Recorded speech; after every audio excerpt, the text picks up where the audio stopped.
Hello everybody, and thank you for tuning back in to Lost in the World.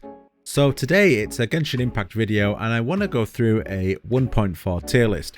Now this is going to be a completely unedited video. I'm just going to be kind of talking through my tier list, which is up on the screen in front of you now. I want to give my reasoning, and the reason I'm doing this tier list now is because there's a time coming in Genshin when basically there are no new 5 stars up to the release of a certain character, okay? Now, what that means is that you've got time now to really think about what you want to invest into. And that's going to be a big thing going forward in terms of the content I provide, because for another 6 weeks at least, we're looking at basically no new characters, which means on the characters that are here right now, you've got to decide what it is that you want to do, who you want to level up, and why you want to level those characters up. Now, the reason you're going to be choosing the characters to level up will be team compositions, which is the whole thing that the whole Genshin Impact experience is based around. So let's go into the tier list as I've got it in front of you now, and I want to explain how I'm doing this. So basically, if you're towards the top end of your tier list, it means basically you are either close to being on the tier above, or you are just solidly in that tier. The further down the tier list you go, it basically is kind of saying, well, depends on either team compositions or constellations. Now that is the thing about Genshin. It's very difficult to give tier lists when constellations are a thing. But what this should do is give people an idea as to what to invest into and what to build around and what team compositions to build. There's a variety of reasons I've decided on this tier list, and I hope people who main certain characters I've got much lower down aren't offended by this. But really, the whole point is to make sure you don't waste your resin farming for characters that just may not be as good as what you think they are, and if you've got other characters that are here, maybe you could invest in those instead. Okay, so without further ado, let's go into SS God tier. Venti is obviously at the top, as everyone will tell you. 8 seconds of crowd control, followed by a hell of a lot of energy regen, with more crowd control through his E, and then another burst. Basically makes him incredible. He doesn't really need constellations either. It is why he is far and away the undisputed heavyweight champion of Genshin Impact. Bennett is, of course, everyone says, the secret 6-star. He is incredible. He provides healing, he provides damage, he provides team buffs, he provides energy regeneration. He does absolutely everything. And the key thing about these two is they are so versatile. I mean, they can fit into basically any team comp. You could argue really the only comp where Bennett might not fit in is with Hu Tao, because his healing kind of negates Hu Tao's bonus damage of her having less than 50%, but even that is manageable in a way. But generally, these two can fit in any team. Xingqiu. Okay. Xingqiu is a 5-star to me, and that's because he enables so many characters. Now, the reason Hu Tao and Diluc are here is because of Xingqiu. Xingqiu is in the game, and that is something you've always got to take into consideration when thinking about a character's place in the tier list. What does he bring to the other characters in the game? The same as with Bennett. Bennett provides so much value to everybody else here, especially your damage dealers. Xingqiu is again one of those. Hydro base, so you can proc Vaporize, and as has been seen recently with the Hu Tao comp, and with Diluc as well obviously in the past, he provides incredible amount of Hydro application, which then allows Vape comps, which then involves a lot of damage. Xingqiu is unbelievable and adds a lot of damage to the team. In fact, a Xingqiu, a well-built Xingqiu, will out-damage Child, which is again another reason Child is down there. This tier list is basically a product of the other characters that are here in the game at the moment. Okay, let's talk Zhongli. Zhongli was obviously the source or the target of a lot of buffs recently, with geo buffs as well as Zhongli's own buffs. Zhongli has become very, very strong. He's not quite as strong as everyone thought he was going to be, as in Venti level, but he's still super, super strong. And for me, actually, I absolutely love using Zhongli. Why? Well, because I'm a bit of a boomer and I like ease of play, and Zhongli provides that a lot, because my 2 favorite characters in the game, which are Hu Tao and Xiao, both have life leech mechanics, which means they need to have a bit of safety especially if you're not the best mechanically or you're playing on mobile and you need to dodge. Zhongli's shield and his petrify through his Q make him an absolutely brilliant choice in a lot of teams. And on top of that, you throw in the double Geo resonance that you get, which is in the new buff for Geo. Again, makes double Geo and running Zhong super strong. He is an excellent pickup, and obviously rumor has it he'll be coming back on the banner very soon after Child, and he's going to be a big pickup for people. Alright, so before I move on to S tier, I want to talk about these 4 characters as a group and what you should be doing if you have these characters. But first and foremost, if you are a free-to-play player or a low-to-pay player and you have any of these, you need to prioritize leveling their talents and experience very quickly. Level 80, level 80, level 80, level 80 at most. They don't need to be higher than 80. You could argue a Xingqiu and Bennett and Venti at 70 would be fine, you know, and Zhongli 70 or 80 would be fine. If you're resource managing, you know, if you want to do these 3 to 70 and use them as supports, no problem at all. Level their talents then. If you're going to have these guys at 70, make sure their talents are leveled up. The talent buffs you get to your skill multipliers are absolutely huge and massively underrated in the community. Make sure you're pumping experience and pumping I can't think of the right word right now, but you're basically pumping talent books into their talents to make them stronger. Your supports amplify your DPSs. Yes, you should be focusing on your DPS to level them up, but your supports ultimately will amplify your DPS damage and make your DPS even better. So, if you're thinking of how to invest in your future of Genshin, if you have a Bennett who's C1 or a Xingqiu, preferably C2, but if he's not, it's fine. He's still incredible. And 10 times more so if you've got a Sac Sword. You want to be building these 2 strongly. Now, if you don't have a Sac Sword on Xingqiu, you may have other options, which we can talk about in the future. But if you have a Xingqiu with a Sac Sword, 1000%, you should be trying to level him up as soon as possible. Okay, let's move on to S tier. Okay, so S tier. Let's get one thing straight about the order of the first 4. If we can just draw an invisible line here after Ganyu. These 4 are very interchangeable. I mean, it completely depends on a variety of things. It depends on skill. It depends on matchup. It depends on what platform you're playing on. Look, right now, if you're looking at ease of use, you're probably saying, you know, that is probably about right. If you're talking about raw just damage numbers, you know, you're probably looking at probably that-ish, I'm going to go with, in AoE. And that's probably how it goes. And if you're looking single target, you're probably going a bit more like that in terms of single target.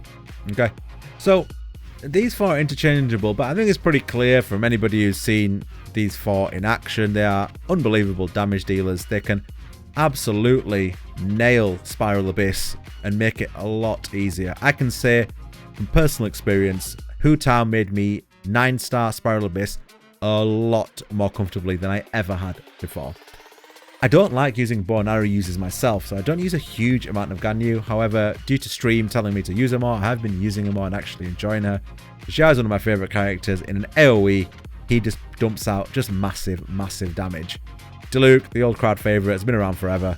His total combo is really strong in vape comps. Same goes with Hu Tao. Again, like I said before, using her with Xingqiu is unbelievable. Same with Diluc. With Xingqiu, unbelievable. And guess what? Ganyu with Xingqiu, unbelievable. That freeze comp with the Blizzard Strayer set on Ganyu is super strong and provides a lot of crowd control, which means you're not getting damaged. Again, a really strong team. And this is what I mean about Xingqiu being so high. As you can tell just from me talking about Xingqiu for the last couple of minutes, he enables so many characters in this game. It's unreal. Even Xiao, even if you don't have a Sac Sword, just Eing with Xingqiu will allow for the swords to go around Xiao, and he can swirl off his own skills. Again, that's incredible value really from a 4-star character. Okay, so before I get into the rest, let's just focus on these. If you've got any of these characters, you need to be getting them to level 80 and getting the artifacts to level 20. Level 16 at a bare minimum. And you want to have a split of elements. So what I mean by that is if you have, let's say, Diluc, Ganyu, Hu Tao. Okay, if you've got the time to do and you got the resources, you could farm all three. But really, you want to choose a Pyro and choose Ganyu, basically, in that situation. Okay? Again, Xiao's an Emo, so he's a bit different, but if you've got him, level him up. You need to be choosing, obviously, because resin is a thing, and it limits what you can do. But pick two, because for Spiral Abyss, you need two teams. So you want to pick two DPS dealers from these, and move on from there. Personally, I love all four. If I had to choose two between them, I would choose Xiao and Hu Tao, but that's just because I love using them both. I personally have Diluc, Xiao, and Hu Tao all really leveled up, and Ganyu quite leveled up, but I am a mini whale, I like to call myself. Okay, let's move on to the rest. Now, as we get further down these lists, I want to make it clear that depending on team compositions and the other characters you have, some of these can drop down a list, and they can move slightly further up the list, though honestly, none of these will move into this section, but going down the list, that's basically how it works. Let's go into Jean first. If you have a Jean, she fills a lot of roles. She fills a healer role, she fills a support role, she fills the Anemo Viridescent Venera role, all extremely handy roles to have in your team, and she can really help with someone like Xiao, for example. She can off-field heal, she can support him with double Anemo and particle generation, really, really handy. Diona is extremely strong and is an S tier support for me. The fact that she's cryo for a start, which means she can help in proccing melt. Her shield is absolutely fantastic and can actually reduce downtime on your DPS, because actually what you can do with the shield is you can proc it, and while the things are flying, you can actually switch off her. The shield is automatically in DPS and you're good to go. Her Q is really, really strong. All you need on her is a Noble S and basically a HP artifact, and you're ready to go. Very, very easy to build, very cheap to build. Talking of cheap to build, I mean, again, Jean, cheap to build, right? Viridescent Venera, pretty simple on support. You can build her as a DPS, but again, if you've got other damage dealers, you probably don't need to. Crimson Witches, Diluc, very easy to build. Little bit different for Xiao. You do need Gladiators, which can be hard later on. I prefer building her with Blizzard Strait. Again, easy to build. Again, Crimson Witches, easy to build. Again, with Diona, as you can see, with these team compositions here, you got Pyro, Pyro. Diona obviously automatically goes up the list because of her ability to proc melt. Now, it's not the most consistent cryo application. The game is lacking a solid cryo applicator, which is why Kea is so high up on the A list, sorry. Even though he's a free character, but we can go into that later. Okay, Ningguang. Again, going back to geo buffs, Ningguang was already strong, especially when you pick up C1 and C6. C1, C2, and 6 are all super, super strong. It makes her extremely strong. I've built her up to level 80, and she is really strong in a double geo comp, and she's a very strong nuker. You can switch her in, nuke, and get back out again, and she puts out a lot of damage. Now, Albedo may surprise a few people, but again, with the geo buffs and with the fact that double geo teams are so strong, if you've got an Albedo, he can provide a lot of off-field damage.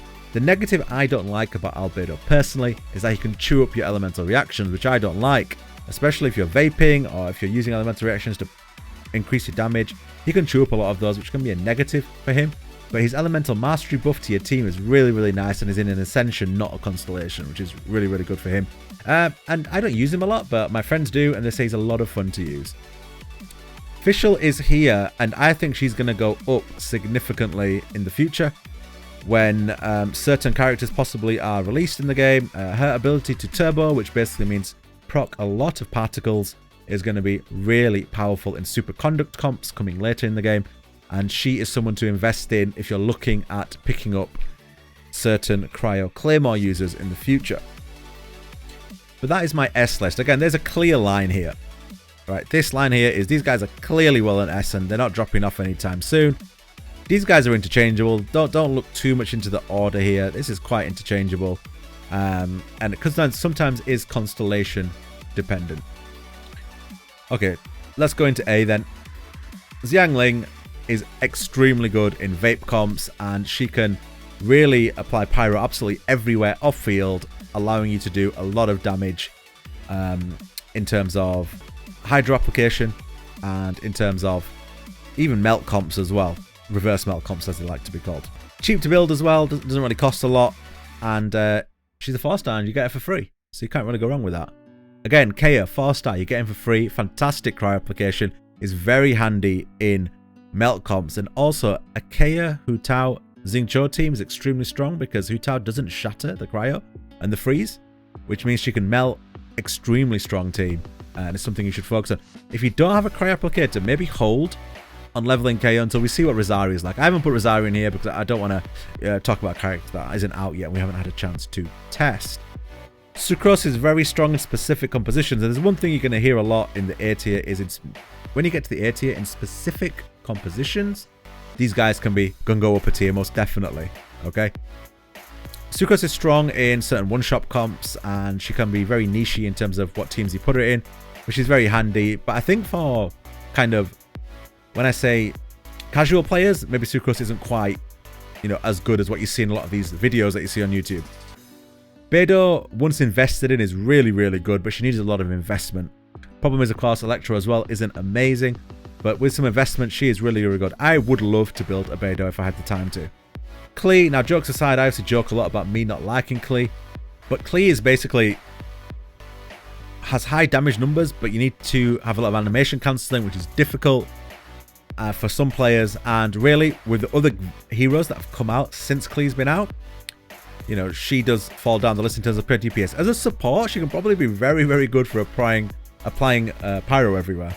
Very good. Keqing needs to be really heavily invested with probably a Primordial Jade Cutter to be upper level.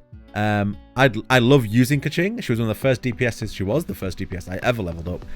When Electro buffs come, if they come, she could definitely jump up a tier. In a hyper-invested team or against certain enemies, Keqing can be good and would probably end up here somewhere. But I put her here for now. Mona. People might be surprised by this. Mona is only really good in specific one-shot comps. She can apply Hydro in certain places, but why use a Mona when you can use a Xingqiu? Unless you're going for the big number one-shot comps. I mean, I think she's really quite overrated due to the fact that she's used in so many one-shot comps.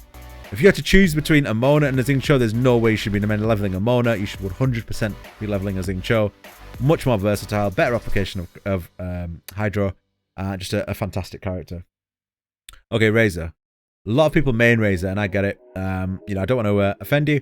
Problem with Razor is, as you play the game more and more of your characters get leveled up, Razor drops off. At the beginning of this game when it came out, Razor was like here, right? As your supports get stronger and your other DPS, your sub DPSs get stronger, his selfishness costs you more DPS than it gains you. And he starts dropping slowly and slowly and slowly. And now you're at a position where there's characters that, for example, Xiao's quite selfish. He can do more damage than Razor. Hu Tao can be quite selfish. He can do more damage than Razor. Razor drops off significantly, and he costs you damage from your other characters. Okay, let's talk about Child. This is actually the main reason I wanted to make this list today, was to talk about Child. A lot of people were asking me in stream, should I summon for Child or Venti? Look, I've said it in another video, if you want to summon for Child, it'll be because you like his style, as in you like the look of him, and you want to play with someone who dual wields daggers. If you are playing at all for damage numbers, or you want the better characters, or you want the better compositions going forward, or you want to invest in your future of Genshin, you shouldn't be summoning for Child, because you're not going to get C4, which only becomes an incredible support for Ganyu in a freeze comp. Something that I will consider myself, as he's already C2. But if you're going like straight for a damage dealer, do not summon for Child. It is not worth it. If you're a whale and you want to have a niche build, you can go for Child C4 and use him in a Ganyu comp. And use him in a Ganyu freeze comp. He'll apply Hydro absolutely everywhere, and Ganyu will be able to perma crowd control absolutely everything on the planet. Okay, let's break down investment then before we go into B. I'm going to briefly touch on B and C tier, but let's break down investment and what you're looking at. Now, unlike these characters here, where a lot of you may not have them, what should you be doing if you have these characters here? Well, first of all, let's look at what you first of all have. Right, first of all, what I want you to do is, if you're a free-to-play or low-to-play player, think about what DPS you have. Which DPS character do you have that's here right now in this S and double S tier? That's the character you should be focusing on, okay? Next thing you should do is, okay, what support best helps that DPS I've got? That's the next character you should be investing in up to level 70, okay? Your DPS should be going up to level 18. The artifacts should be going to 16 at least. Then you want to get your DPS level 70 at least. Get the talents and artifacts up. Same with your main DPS. Then you want to focus on the next DPS really and level them up. And that's why I'm making this list. If you're thinking of summoning, what are you summoning for? Well, if you've got a chance at Venti, take it. Then take the chance at Venti. If you can get these characters in certain wishes that are coming up, certain banners, go for it. The Zhongli banner's coming up. Stick around, we'll be doing a 36,000 giveaway for Zhongli on the channel. We'll be helping you out there. If you got your eyes on, let's say, unknown TBA 5-star cryo user that uses a claymore, you probably want to be looking at maybe building official. Building someone who can buff physical damage is probably what you want to be looking at. As for these characters here, should you invest in them? Look at these characters, look at what we've said. Who helps? If you have a Hu Tao, Xingqiu. If you have a Pyro user, Xingqiu. If you have Ganyu, then you probably want to invest in some Pyro damage somewhere or some Hydro damage somewhere to proc melts or freezes and use her there. These are things you need to be looking at as someone who's free to play or low to pay. Quickly, let's touch on B. If this is all you've got, by the way, these characters are all you got, feel free to level them. Feel free to level a Chongyun or a Chi-Chi. If you've got a heavily invested Xiao and you just need heals for him and you don't have anybody else, there's nothing wrong with leveling a Chi-Chi or leveling a healer. But hopefully, I'm hoping by now players who have these characters also have some of these characters and you're good to go. So that's really it. And the reason I made this video was to really focus on this group here, okay? This group here, SS, S, and A. If you've got these characters, you want to look at who your best DPS is. First of all, do you have any of these?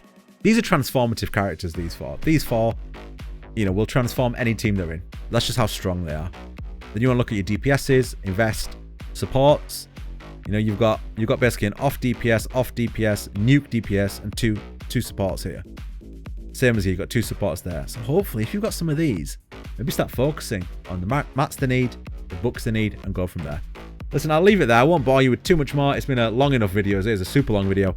I'll leave it at that. Thank you very much for watching. Take care. I hope if you made some notes, it really helps you level up and focus on what books to get and what XP mats to get going forward. And hopefully, come 1.5 and 1.6, the new characters, you've already built up the foundation of your team to boost the new characters that are coming and build a team by 1.5 or 1.6 that is absolutely smashing Spiral Abyss. I hope that helps low to pay and free to play players who have a few 5-stars here and there and a lot of 4-stars. Let me know what you think in the comments. Do you think my tier list is utter trash? Do you disagree with me? And then a lot of people might message, by the way, just before I finish, a lot of people might message and say, oh, so-and-so is good in so-and-so comp. Yes, some of these characters in very niche comps are specific and, are good and can go up a few tiers, but they're niche comps. This is a general usage when it comes to general team building for the majority of players. Anyway, I'll leave it there. Take care. Please leave a like. Helps me out a ton. And stick around for more Primogems. Peace out.